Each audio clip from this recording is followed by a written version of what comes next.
Hello, this is an introduction to the module 2 of the electromagnetic theory course. So module 2 covers chapter number 10 and 11 of this textbook, Introduction to Electrodynamics by David J. Griffiths. And I'll be using third edition of the book where these chapters are numbered 10 and 11.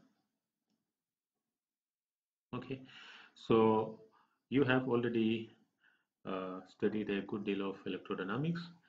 So we will start by recalling what you have seen in your previous electromagnetic theory course. Okay, so you have studied the Maxwell equations. Okay, so all the electrostatics, magnetostatics, and electrodynamics you have studied in the previous course comes down to these four equations mainly, right? Where there are two equations for electric field. First two, Gauss's law, Faraday's law, right?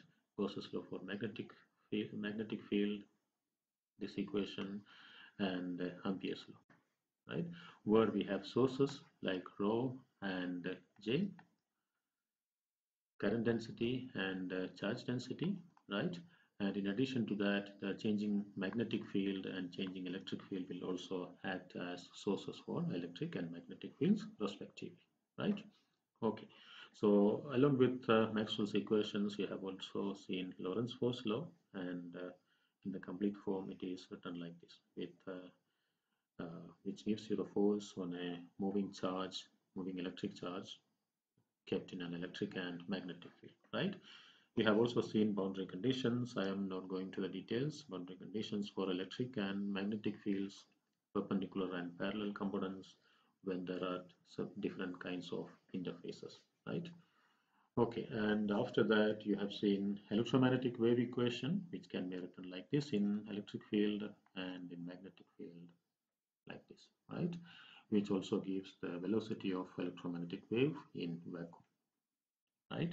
And basically the electromagnetic wave equation comes directly from Maxwell equations, right? And in the discussion of electromagnetic wave equation, we have not bothered about, you have not bothered about how the waves were produced, right? You have only seen how the wave look like once it is produced, right? Once it is produced, it will travel in vacuum with a velocity of uh, given here, velocity 1 by square root of mu 0 epsilon 0, and it's a transverse in nature, all those kind of details, right?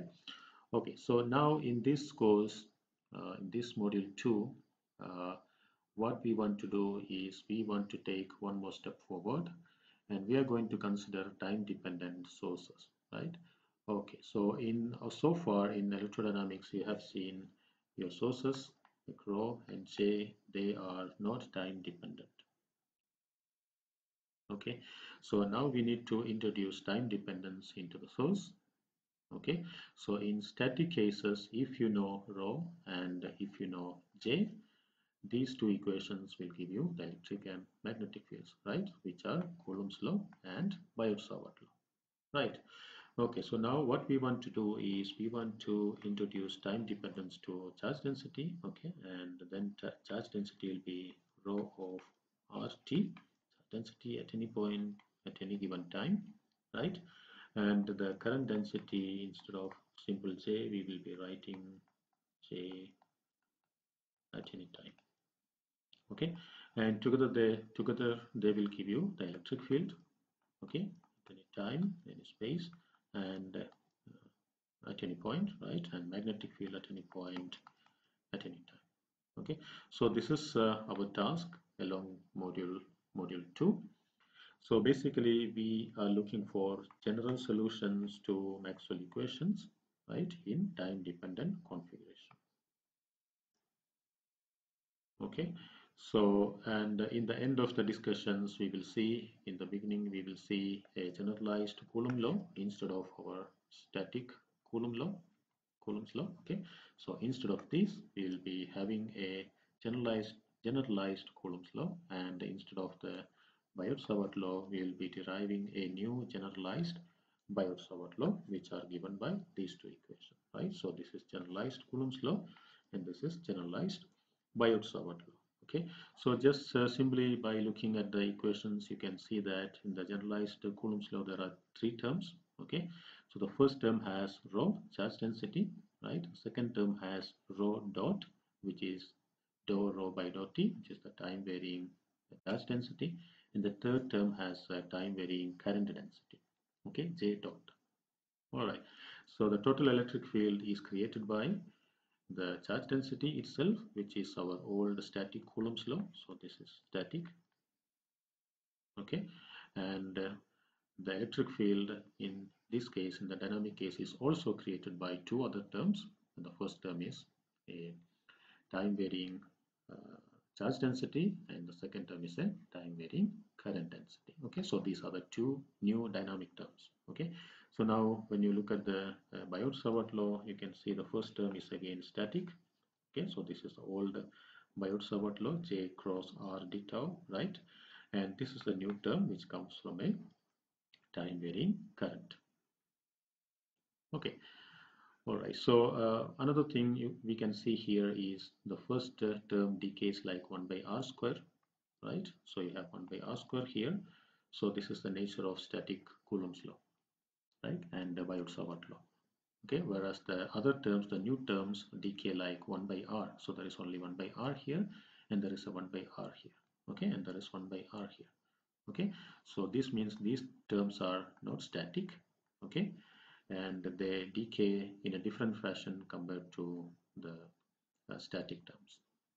Okay, so they come from the dynamic terms, and they are, we will see that they are responsible for radiation. These terms are responsible for radiation.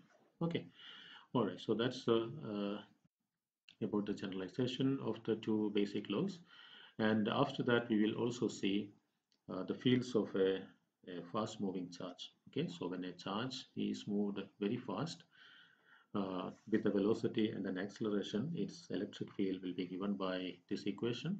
Okay, so when a charge is moving very slowly, its electric field can be approximately given by Coulomb's law, but when the charge moves very fast, its electric field will be given by this equation. Okay, so we'll look into problems of point charge which is moving very fast. Okay, so and after that we will see oscillating electric and magnetic dipoles.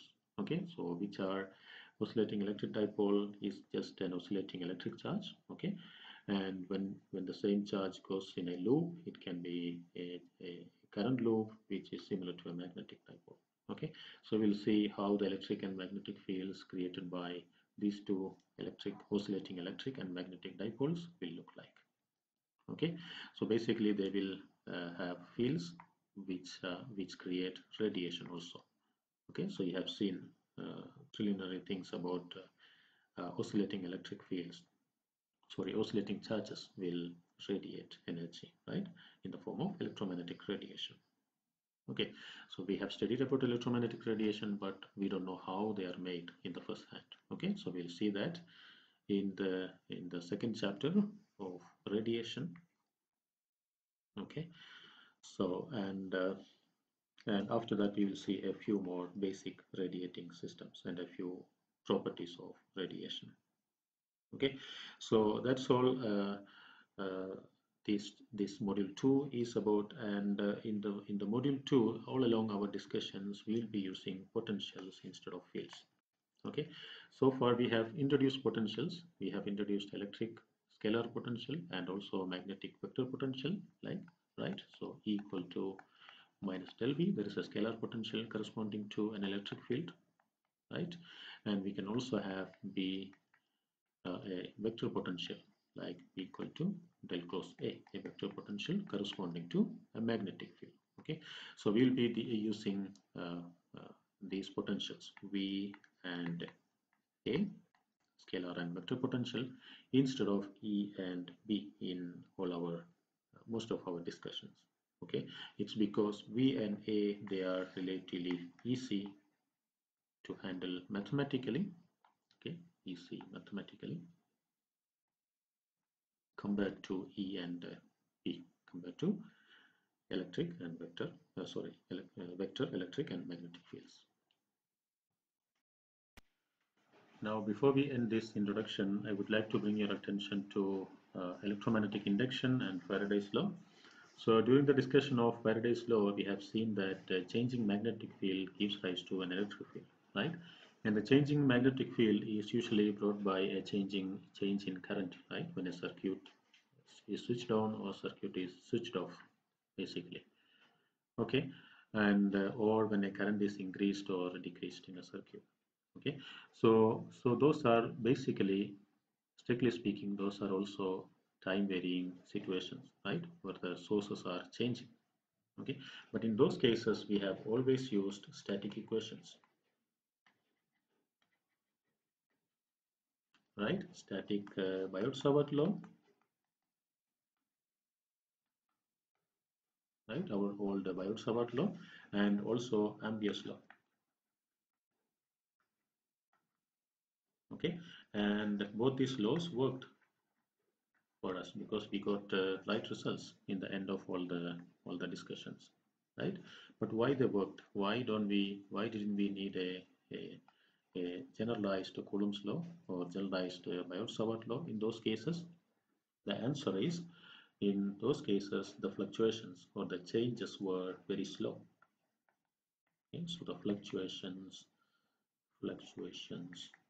were slow.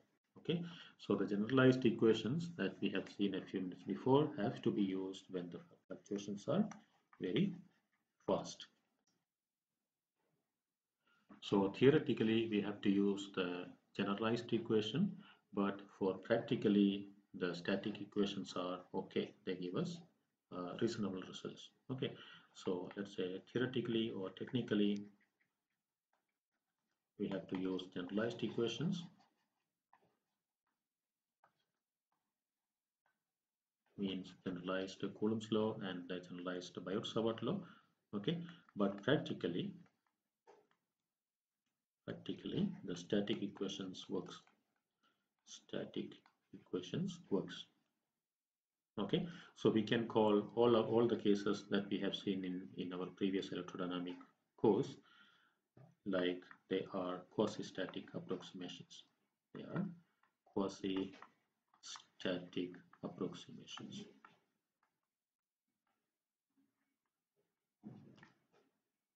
Which means they are not static, but we can approximate them as static without much error in the end result. Okay, and this quasi-static approximation breaks down only when the fluctuations are very fast. So when there is a fast fluctuation, this quasi-static approximation breaks down. Okay, like when there is a point charge moving very fast.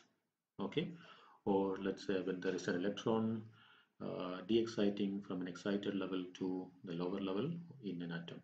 Okay, so those motions are very fast, and in those cases we cannot use our static equations. Okay, so to calculate the electric and magnetic field created by an electron which is jumping from an upper energy level to a lower energy level, we need to go for dynamic equations. Okay, so we'll see that in the upcoming classes when we discuss radiation. Okay, so that's all in this discussion. So basically we'll be, as I told you, we'll be generalizing our Coulomb's law and Biot-Savart law to time dependent situations, right? And we'll be seeing these equations, and we will also see some particular cases where charges and currents are very fast, and a few applications of that in radiating systems like radiating electric and magnetic dipoles, and also a few other simple radiating systems. Okay, and some of their properties. Okay, and as I told, we'll be using potential formulation instead of electric and magnetic fields in all the mathematical calculations. Okay, so that's what we are going to see in this module. So tomorrow, next lecture, we will start with the first topic.